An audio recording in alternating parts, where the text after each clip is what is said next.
Il y a indulgence sur le bordel. Je ne l'ai pas encore tout à fait aménagé à ma sauce. Je vais mettre des étagères, je vais mettre un établi au fond.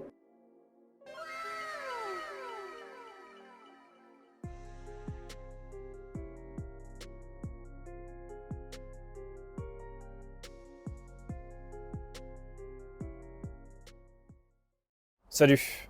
Comme tu as vu sur le titre de la vidéo, aujourd'hui on va essayer de savoir si c'est possible d'utiliser ChatGPT pour faire une distribution sur une voiture. Dans ma dernière vidéo, je présente la caisse qui est derrière moi. C'est une Honda Civic MB6, 1,8 litre VTI. Comme moteur, il y a un B18C dedans. C'est à peu près les mêmes que les Integra. D'ailleurs, ça a les mêmes trains roulants. La boîte, elle est incroyable. La voiture fait 170 chevaux, elle est super légère. Enfin bref, si tu veux plus de détails, je te conseille d'aller regarder la vidéo. Mais aujourd'hui, on va parler de mécanique, et plus particulièrement de distribution. Vulgairement, une distribution, c'est une courroie qui permet de synchroniser l'intégralité de ton moteur. En gros, elle se prend du vilebrequin aux arbres à cames, et vraiment, ça permet de tout synchroniser, ce qui est quand même relativement utile. Et en gros, si tu t'y connais, ou si tu as déjà acheté une voiture, on t'a sûrement conseillé de regarder le nombre de kilomètres ou le nombre d'années qu'avait la distribution, parce que c'est un entretien qui coûte relativement cher. Par exemple, pour celle-là, on est aux alentours, enfin j'ai fait des devis un peu partout, et on est aux alentours des 600 à 1000 euros, ce qui est quand même beaucoup. Et moi, l'objectif et le projet que j'ai pour cette voiture, c'est de faire une prépa vraiment la moins chère possible. Mais quand je dis moins chère, c'est vraiment la moins chère. Et bah, ça commence par là en fait, ça commence par l'entretien. Ça coûte moins cher quand tu le fais toi-même. Et c'est ce qu'on va faire. Il faut savoir que j'ai jamais fait de distribution de ma vie. J'ai quand même des bases et des outils pour faire de la mécanique, mais j'ai jamais fait de distribution. Le seul truc technique que j'ai pu faire sur cette voiture, c'est changer un embrayage, volant moteur et les joints à spi, quoi. Enfin, globalement, c'est à peu près tout. Et du coup, je me lance à faire la distribution sur cette voiture. Alors, évidemment, comme tout le monde, j'ai d'abord regardé sur Internet. J'ai tapé faire une distribution sur un B18 C4. Et en fait, j'ai pas trouvé grand-chose. Sur des vieilles voitures comme celle-ci, j'ai regardé pas mal de forums, sauf que les posts, ils datent de 2009. Les informations ne sont pas forcément toujours viables. Et c'est des forums, quoi. Et du coup, j'ai regardé aussi sur YouTube. Et la plupart des vidéos de ce moteur-là, c'est des Américains qui font des prépas turbo dessus. C'est pas forcément utile dans mon cas, parce que la plupart des moteurs sont sortis de la caisse. Ils font la distribution directe, donc pas du tout comme nous. J'étais un peu coincé en fait. Je me disais, mais comment je vais faire? L'idéal, sur toutes les voitures d'ailleurs, c'est de trouver la revue technique. Si tu sais pas ce que c'est, en gros, chaque constructeur ont sorti un bouquin avec la voiture qu'ils ont fait. Et dans le bouquin, tu as toutes les informations sur la voiture. Ça peut être par exemple les taux de tolérance de compression du moteur. Ça peut être un tuto comment changer tes plaquettes, tuto comment changer tes suspensions. Il y a vraiment de tout. Et ça, c'est vraiment l'idéal parce que tu as le couple de serrage des vis, il y a toutes les étapes de A à Z, comment faire, et c'est vraiment le Graal. Sauf que les revues techniques, aujourd'hui, sont payantes. Et en réalité, tu peux les trouver sur Internet gratuites, sur des modèles très connus. C'est assez simple à trouver, je pense. Sur la mienne, qui est assez vieille et peu connue, c'est presque impossible à retrouver la revue technique. J'ai la chance de l'avoir. Elle n'est pas en français, elle est en anglais, mais j'ai la chance de l'avoir. Et du coup, je me suis quand même posé cette question. Est-ce que c'est possible de remplacer cette revue technique par ChatGPT? Comme ça serait accessible à beaucoup plus de monde. Et aujourd'hui, c'est ce qu'on va voir. Du coup, on va voir ce que ChatGPT nous dit quand on veut faire une distribution sur un B18C4. Donc là, je viens de mettre faire une distribution sur un B18C4. Normalement, il va me donner le matériel nécessaire et il va me faire étape par étape ce qu'il faut faire. Généralement, là, ce qu'il nous dit, c'est exactement ce que je disais, matériel nécessaire, kit de distribution, courroie, galet, tendeur, éventuellement pompe à eau. Bon, du coup, moi j'ai acheté ça. Donc du DNG, apparemment, c'est du milieu de gamme.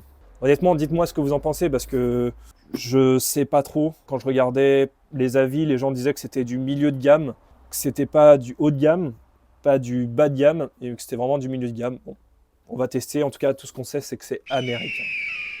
Donc le kit de distribution, clé à cliquet, douille, 10, 12, 14, 17, clé dynamométrique, extracteur de poulie, cale ou pince de calage, cric et chandelle, et manuel d'atelier, la fameuse RTA.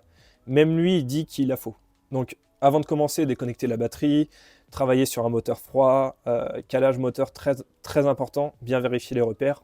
On verra ça tout à l'heure. Et en fait, globalement, si on regarde les étapes, il ne nous dit pas tout en détail, il nous dit à peu près ce qu'il faut faire, mais il est assez évasif en fait. Donc on a juste à lui demander, donc plus de précision sur le démontage, et là normalement, il va vraiment me détailler étape par étape ce qu'on doit faire. Alors, évidemment, on débranche la batterie, on la met sur chandelle, ça globalement, ça tombe un peu sous le sens. Donc il nous dit couvre-poulie, donc garde-boue, etc. Retirer toutes les agrafes plastiques, courroie d'accessoires, desserrer le galet tendeur de la courroie d'accessoires, clé de 14, retirer la courroie. Alors par exemple là on sait qu'il n'est pas forcément précis parce que les courroies d'accessoires, il y en a 3 sur cette voiture. Il y a l'alternateur, la pompe de direction assistée et le compresseur de clim. Donc il n'est pas forcément précis sur les courroies d'accessoires. Par contre sur le support moteur droit, il a raison. Utiliser le cric avec la cale en bois sous le carter d'huile, c'est très important. Pour l'instant, il ne fait pas forcément de faute, à part manque de précision sur les courroies d'accessoires. Poulie de vilebrequin, la poulie dumper, je ne veux pas que ce soit du 17, à vérifier du coup tout à l'heure, mais je crois bien que c'est du 19. Évidemment, il nous dit que c'est très connu chez les Honda, la poulie dumper, elle est serrée à mort, quoi. Cache distribution, il y a 2 parties, cache supérieure plastique et cache inférieure. Alors tu vois, moi je trouve que là, il manque quand même pas mal de précision, sachant qu'il dit que c'est un cache en plastique et c'est juste ce cache culbuteur qui est en alu. Donc je trouve qu'il n'est pas assez précis. Donc par exemple là moi ça ne me convient pas. Donc je vais lui poser la question. Je vais mettre revérifie tes sources. On va voir ce qu'il me dit. Alors, merci pour la précision. Bon, je te l'avais donné tout à l'heure. Bon, il sait que maintenant c'est la MB6 VTI. C'est très bien. Est-ce qu'il va nous parler des 3 courroies d'accessoires? Toujours pas. Hein. Je vais mettre soit précis sur le démontage. Parce que ça ne me convient toujours pas. Oula, j'avais fait une petite faute. Bon, il va comprendre. Ah, ce qui est très intéressant, c'est que là, il va nous donner 2 réponses. On va regarder ce qui est le plus pertinent. Ah, ce qui est marrant, c'est que par exemple, sur la réponse à droite, donc la réponse 2, il nous donne la référence d'un blocage de poulie de vilebrequin, ce qui est assez marrant.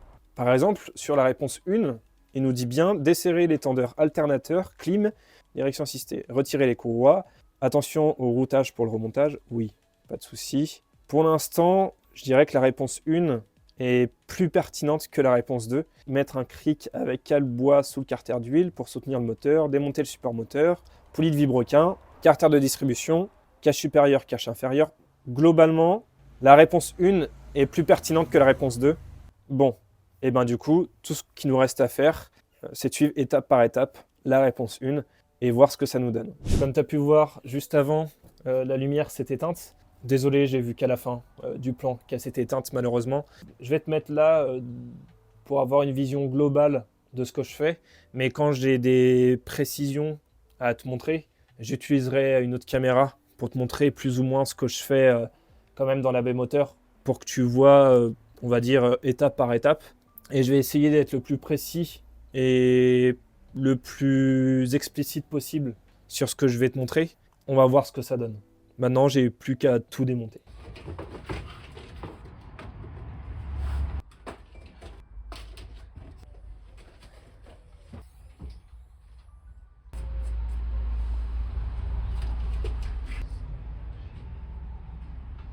Bon, du coup, là déjà j'ai enlevé le pare-choc et le garde-boue. C'est à peu près ce qu'il nous avait dit ChatGPT au début. Bon, il m'a pas dit d'enlever le pare-choc, mais je l'ai quand même fait. Je sais que c'est bien mieux. Par contre, quand on regarde, il me dit débrancher la batterie, c'est vrai que bon, moi elle l'était déjà. Ensuite, lever l'avant droit du véhicule, poser sur chandelle, retirer la roue avant droite, du coup c'était la roue avant gauche, et retirer le passage de roue plastique. Desserrer les tendeurs, alternateur, clim, direction assistée. Du coup, avant de faire ça, on va faire la vidange d'eau, parce que le truc que j'ai pas précisé à ChatGPT, c'est que j'allais changer la pompe à eau. Et les seules choses qui changent, en réalité, c'est juste qu'il va me donner une étape où il va me dire de vidanger l'eau. Et là, c'est ce que je vais faire.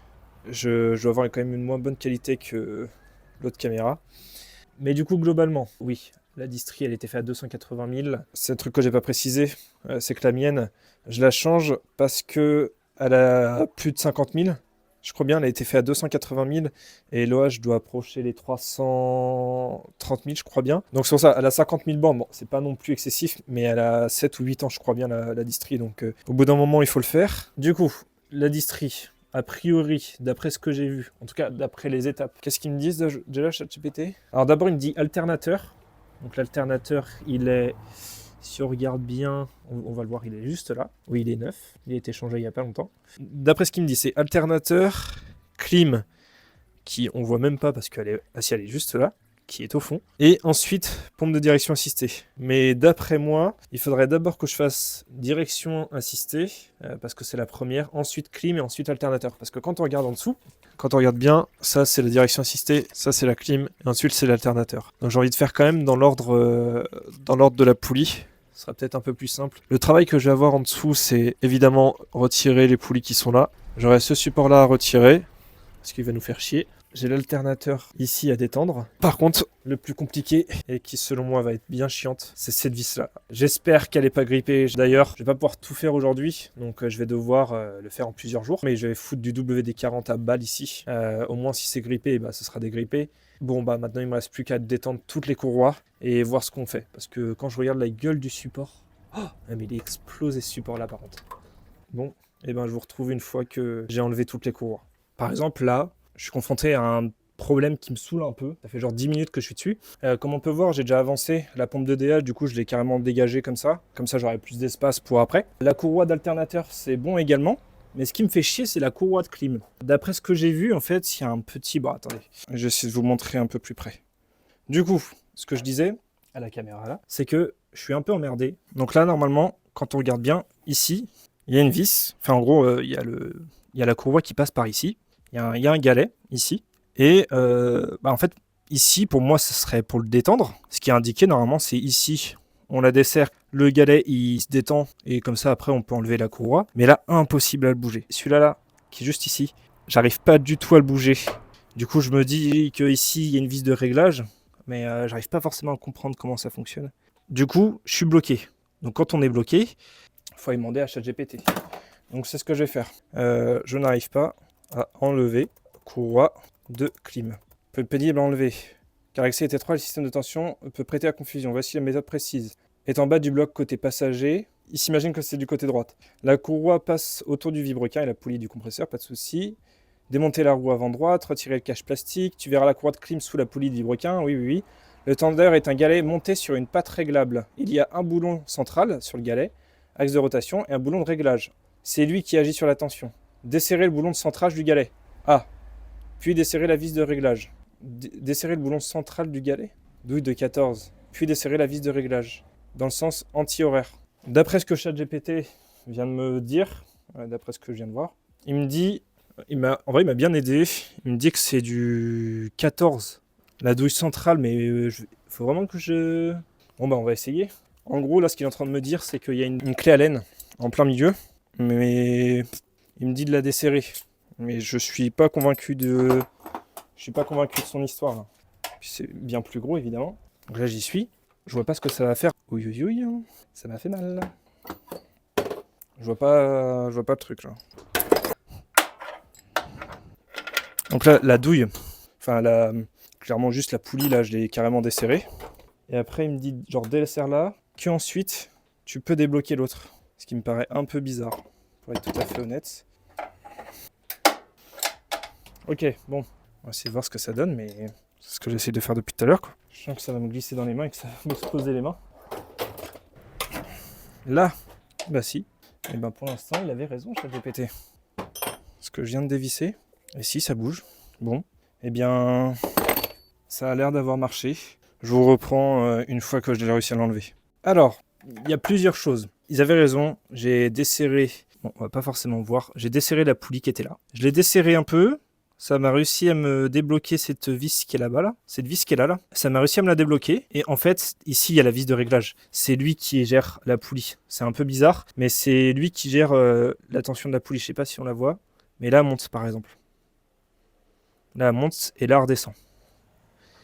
Et du coup, là, c'est bon. La courroie, elle est enlevée. Maintenant, on va pouvoir l'enlever. Alors, j'ai bien fait attention. Il y avait un support qui était juste ici, qui était explosé mort. Et ben, du coup, ça a bien confirmé. Il est explosé. Il est dans un état déplorable. Et du coup, le fait de l'avoir enlevé, maintenant, ça nous permet de la faire sortir dans la logique des choses. Voilà. Sur toutes les courroies, j'ai mon crayon là et je mets ce que c'est. Là, je sais que c'est clim, par exemple, pour pas les mélanger. Clim et la dernière, normalement, je peux la sortir comme ça. J'ai fait le travail qu'il fallait. Et normalement, je peux le sortir. Voilà. On va noter alternator. Comme ça, j'ai clim, DA et alternateur. Première étape quand même faite, la place que ça me fait, la vache. On a enlevé les courroies, on va demander à ChatGPT ce qu'il nous dit. Alors, on lui met, j'ai enlevé toutes les courroies, donne-moi la suite, on va voir ce qu'il va nous dire. Et puis oui, je n'ai plus du tout de lumière, à part celle-ci, mais ça va pas suffire. ChatGPT nous a répondu. Parfait, si toutes les courroies d'accessoires sont enlevées, alternateur, direction d'acidité et clim, tu es prêt à attaquer les étapes suivantes pour tomber la distribution sur ton B18C4. Voici ce que tu dois faire. On doit déposer la poulie dumper. Enlever la grosse poulie avant de pouvoir retirer le cache distribution inférieur. Douille de 17, plus rallonge costaud ou pistolet à choc très puissant. Bloquer le moteur idéal, outil spécial sur la poulie pour la maintenir. Si pas dispo, mets une vitesse et demande à quelqu'un de freiner fort ou utilise un tournevis dans le volant moteur. Ouais. Retirer la poulie, elle peut être collée, tapote. Ok, en fait la prochaine étape sur la distribution du coup, c'est de retirer la poulie dumper. Je pense que je vais me garder ça pour demain. Parce que là, je vais le baigner dans le WD-40. Honnêtement, je suis pas sûr que ça change vraiment grand-chose. Mais dans le doute, je préfère me donner toutes les chances pour y arriver. Mes batteries, de toute façon, sont max sur la péteuse. Je vais lui mettre 2-3 coups de péteuse, quand même, pour voir si ça change quelque chose. Enfin, pour voir si ça bouge un peu. Et mettre du WD-40. La suite sera pour moi demain et pour vous dans 2 secondes. Donc à tout de suite. Bon, on est le lendemain. Tu dois sûrement mieux voir que le plan d'avant. Parce que hier... toutes les batteries des lumières étaient à plat. Il n'y avait plus aucune lumière qui marchait. C'était quand même un peu plus sombre que maintenant. Je t'ai changé de place aussi. Je t'ai mis un tout petit peu plus haut. Mais bon, là, les plans vont un peu plus changer. Je vais te montrer quand je vais dévisser la poulie de vibrequin. Donc, tu vas pas forcément rester à cette place-là. Hier, avant de partir du garage, j'ai quand même voulu vérifier un truc. Parce que comme je vous disais hier, quand on fait une distribution, on se blinde d'informations. On regarde plein d'informations sur les forums, sur internet, on regarde plein de choses et je savais que j'avais besoin d'un outil pour dévisser la fameuse vis indesserrable. Je l'avais commandé et hier avant de partir du garage, je me suis dit je vais quand même tester, voir si c'est le bon. Et c'était le bon, mais il y avait un jeu de malade, genre vraiment tu le prenais et enfin je pense que je forçais à la main, tout foirait. Je vais pas pouvoir te montrer, je suis rentré chez moi, je l'ai foutu à la poubelle. Et du coup hier je paniquais un peu, je me suis dit mais comment je vais faire, je vais devoir commander un outil. Ça va prendre 2 semaines à arriver, ça va être l'enfer. J'ai demandé un peu autour de moi. Un pote m'a répondu qu'il avait l'outil. Je vais te montrer l'outil. C'est ça, en fait. C'est ce qui va pouvoir permettre de bloquer la poulie et pouvoir desserrer la vis qui est à l'intérieur. Si tu vois cette vidéo, merci beaucoup Mathéo de m'avoir prêté cet outil. Et du coup, avec cet outil, évidemment, on va pouvoir démonter le reste. Et maintenant qu'on a les bons outils pour pouvoir démonter le reste, eh bien, c'est ce qu'on va faire. Et on va regarder ce que ChatGPT nous dit de faire ensuite. Alors hier, quand on regardait du coup sur ChatGPT, il nous avait fait 2 réponses quand j'avais demandé « sois précis sur le démontage ». Et du coup, nous, on va garder la réponse 1. Vous savez, il y en avait une réponse à gauche et une réponse à droite.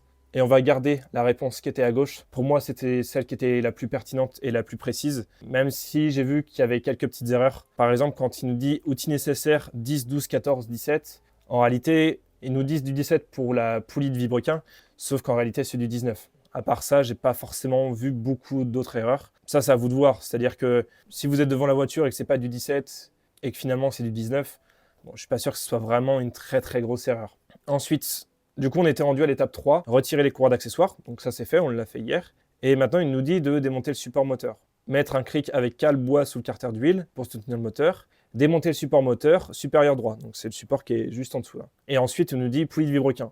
Selon moi, c'est plus pertinent de faire l'inverse, de d'abord desserrer la vis du poulie de vibrequin parce que c'est l'une des vis les plus chiantes et j'ai vraiment envie de la desserrer avant d'enlever le support moteur. Au moins, on sera plus stable. Je vais quand même mettre le cric avec une cale en dessous et je vais desserrer la vis de la poulie dumper et ensuite j'enlèverai le support moteur. Maintenant, il reste qu'une seule chose à faire, c'est de le faire. Donc c'est parti. Bon, j'ai changé de place pour que tu vois un peu mieux ce qui va se passer par ici, pour que tu me vois galérer à desserrer la vis qui est complètement indesserrable. Je vais te montrer un peu plus en détail à quoi ça ressemble. En gros, quand on regarde, c'est par ici en fait qu'on va mettre l'outil et on doit desserrer cette vis-là. Cette vis impossible à desserrer.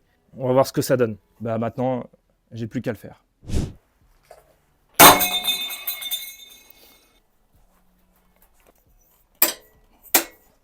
Oh! Eh bien, j'ai une douille de pété. Je crois que cette poulie, elle va vraiment me casser les couilles.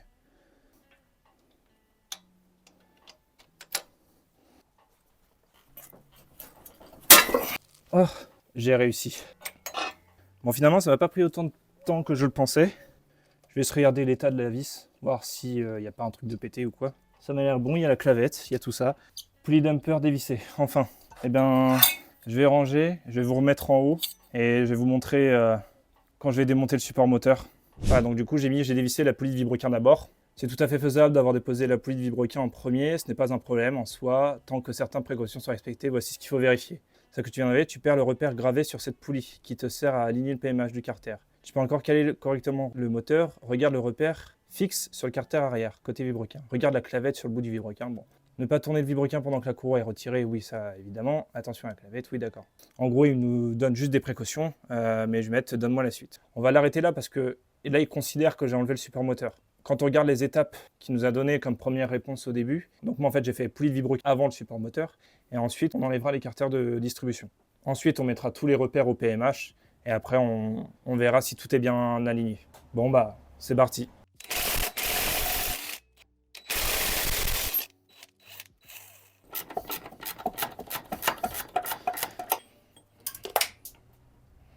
Là, voilà, on peut regarder l'état du support moteur. En même temps, j'en ai un autre si vraiment il est mort, mais non, il est en très bon état.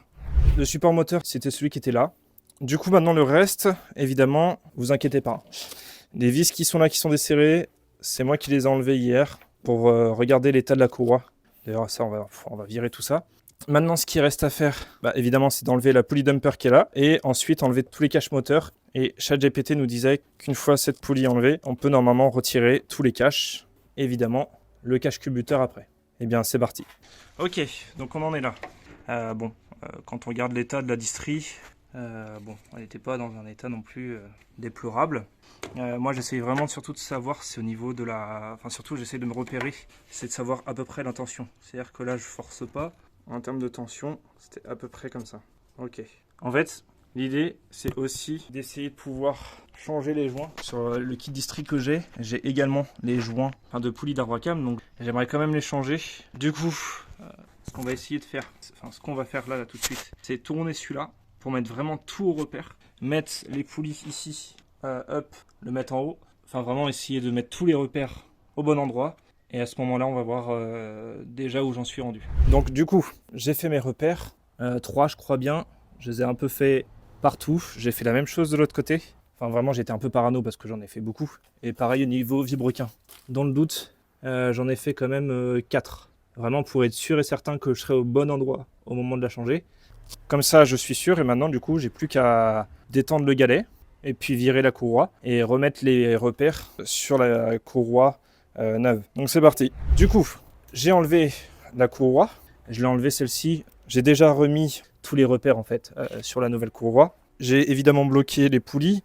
Comme ça, elles ne vont pas forcément bouger.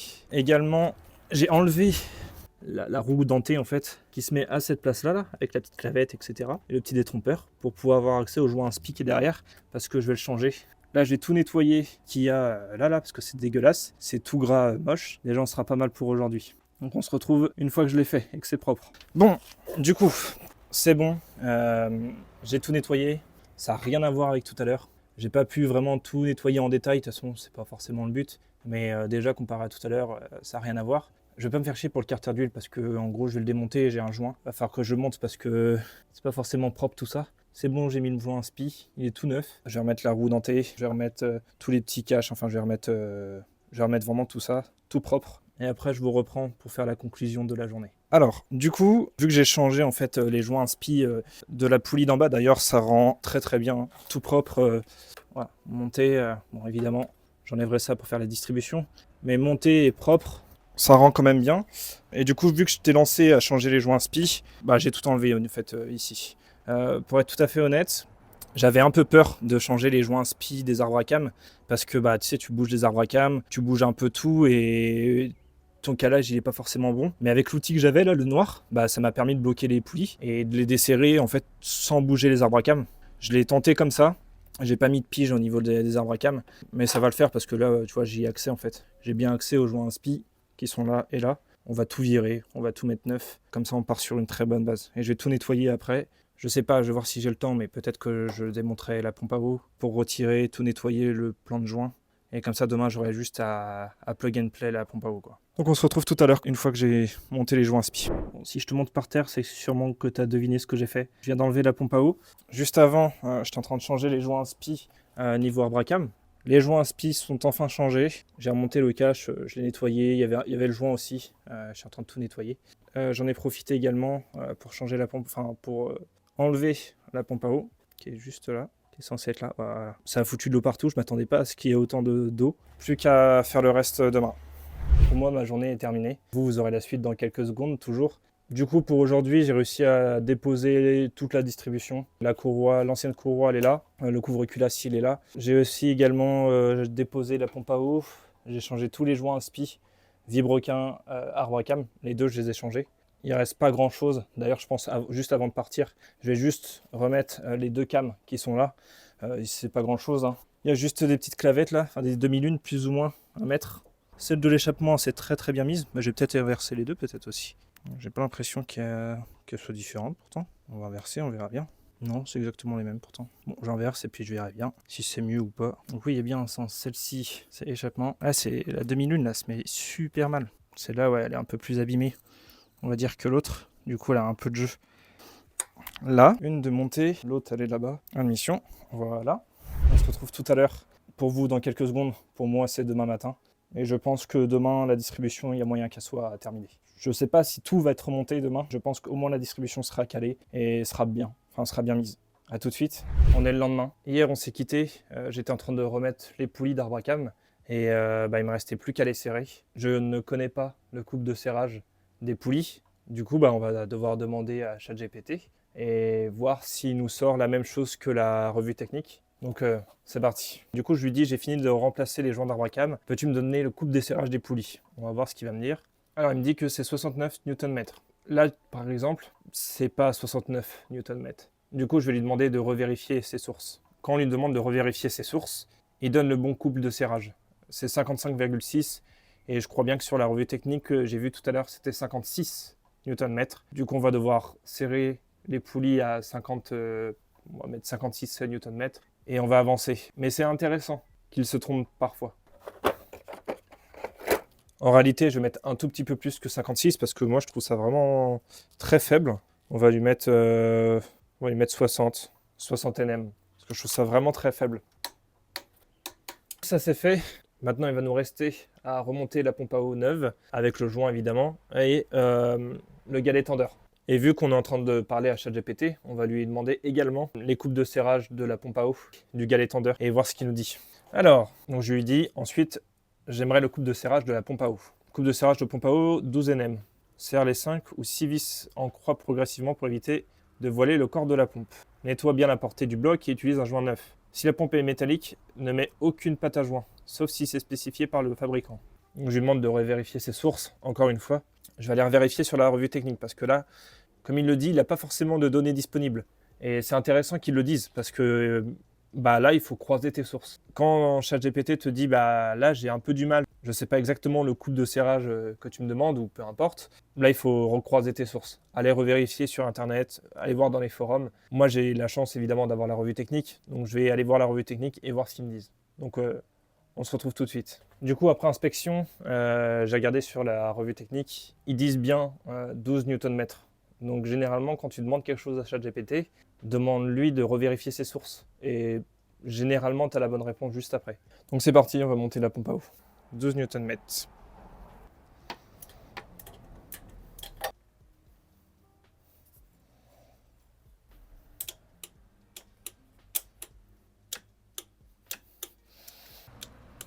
« 12.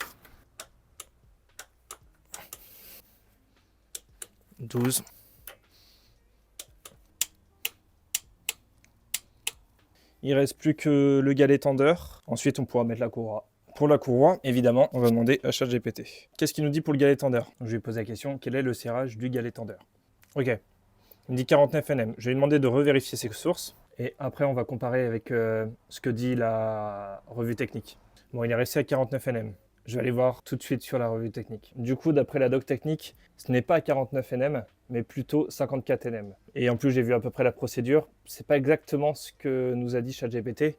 Là, tu vois, pour des réglages aussi précis, je te conseille vraiment de croiser tes sources. Parce que là, évidemment, j'ai regardé sur la revue technique comment faire. C'est pas l'idéal en fait, ce qu'il m'a dit. Donc on va suivre ce que la revue technique nous dit. Donc c'est-à-dire, donc là je vais serrer le galet tendeur à 54 Nm. J'ai juste dévissé de 180 degrés. On va pousser le galet, mettre la courroie. Ensuite, le galet va se retendre. Et ensuite, on doit tourner le moteur dans le sens anti-horaire pour que vraiment la courroie se tende. Et on verra comment elle est tendue à ce moment-là. Là, ça va être quand même quelque chose d'assez précis. Donc on se retrouve tout à l'heure.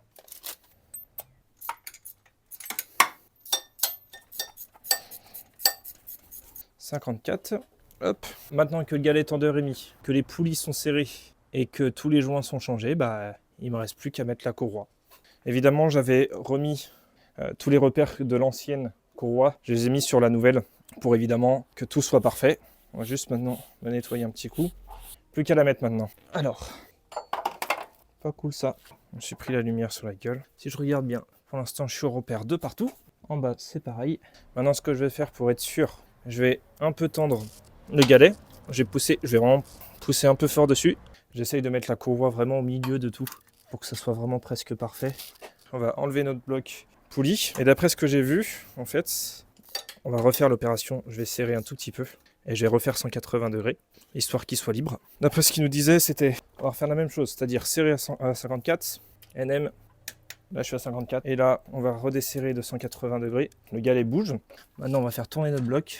Mais je crois bien que sur la revue technique, et je vais aller vérifier ça tout de suite parce que ChatGPT, là, du coup, peut pas forcément nous aider. Je vais regarder les instructions qu'il me dit. Positionne la courroie de distribution. Desserre légèrement la vis du galet tendeur pour permettre au ressort de précharger la tension. Maintiens la position du galet tendeur avec une clé Allen sur le cardan de réglage. Il n'y a pas de cardan de réglage sur celui-là. Serrage final de la vis du galet tendeur à 49 Nm, tout en maintenant la position du galet. Et il me dit en gros que je dois faire 2 tours. Parce que là, quand on regarde, elle est tendue, mais pas forcément bien tendue, moi je trouve. Je vais re-regarder sur la revue technique ce qu'il nous dit. Alors du coup, sur la revue technique, c'est à peu près ce que ChatGPT dit, mais pas exactement. C'est-à-dire que le galet tendeur, moi c'est quelque chose qui me fait un peu peur parce que c'est quand même des réglages. Là, il est du coup desserré. Il faut que je le fasse tourner dans le sens inverse d'une aiguille d'une montre. 2-3 fois en fait, il faut que je le fasse tourner apparemment. Et après, je vais resserrer. C'est juste histoire que ici, que le milieu ici se tende. Là, j'ai bloqué encore les poulies pour serrer le boulon en bas là. Ensuite, je retirerai les bougies parce que sans les bougies, bah évidemment, tu n'as pas forcément de compression. Donc, on va pouvoir faire tourner comme on veut avec le boulon. En tout cas, j'espère. Mais normalement, ça devrait le faire. Donc, c'est parti. Non. Ça a juste fait sauter la courroie en fait. Donc je vais retirer la courroie, je vais redesserrer tout ça. Bon, ne pas faire ça parce que, bon, on apprend en même temps, mais ne pas faire ça parce que ça m'a juste tout niqué, on va dire. C'est-à-dire qu'en bas, là, il est complètement décalé du coup. Et que je fais tourner, c'est censé se remettre. Ça, je vais forcer un tout petit peu sur le galet tendeur. Je vais retirer les bougies pour pas avoir de résistance.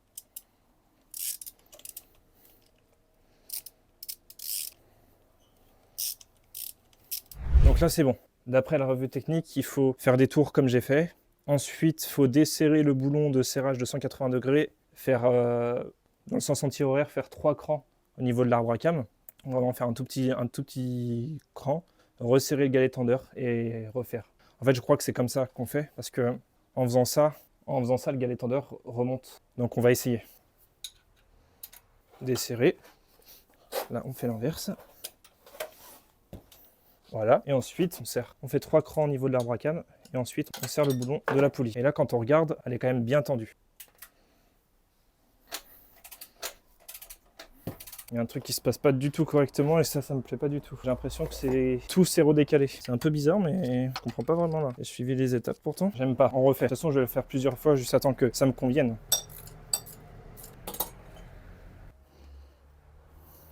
On va mettre tout ça bien droit. On va aller serrer ce con de galet. J'arrive pas du tout à l'attendre. Je vais demander à ChatGPT.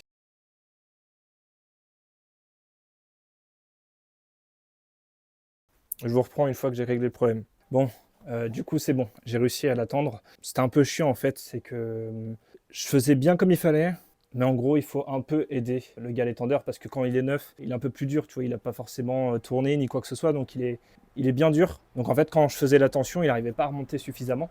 Donc ce que j'ai fait, c'est que j'ai été en bas et j'ai poussé le tendeur en le serrant. Et puis là, on arrive à quelque chose de quand même bien serré. Je vais essayer de te montrer. Quand tu regardes bien, elle est bien montée. La courroie est bien montée. Et quand tu regardes la tension, pas forcément pour Moro, mais de toute façon, de manière générale, quand tu la prends, tu peux pas forcer plus. Je suis au max.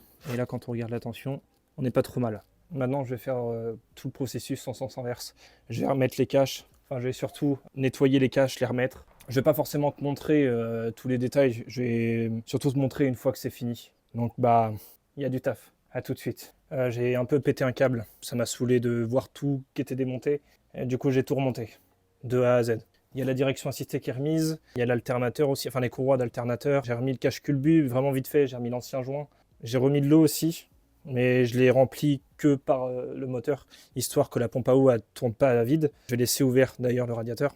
Et pour cette vidéo, je voulais absolument que le moteur démarre, parce que il le faut. Il faut que j'avance et il faut absolument que je termine ce que j'ai à faire. T'inquiète pas, le cache culbu, s'il est dans cet état, c'est normal. C'est dans la prochaine vidéo, tu verras pourquoi il est dans cet état.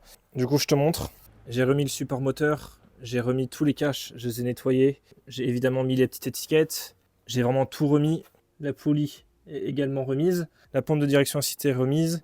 Et le cache culbu est remis. Donc maintenant, il reste plus qu'à démarrer. J'espère qu'elle démarre. J'espère que tout est bien monté. J'ai tout vérifié, j'ai tout regardé. Normalement, elle est censée démarrer. Je mets la batterie et on démarre ça. J'espère que ça va démarrer. Je stresse beaucoup. Est-ce que la première distri que j'ai fait dans ma vie fonctionnera ou pas? Ok.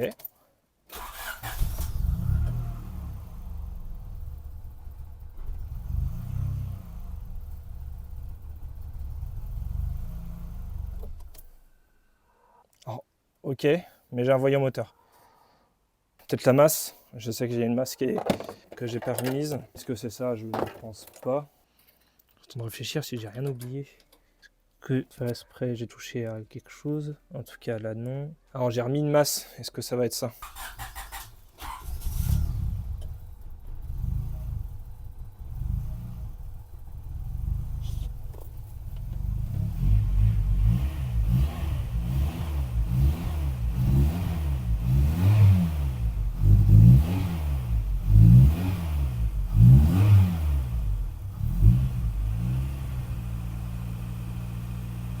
Qu'est-ce que j'aurais pu oublier?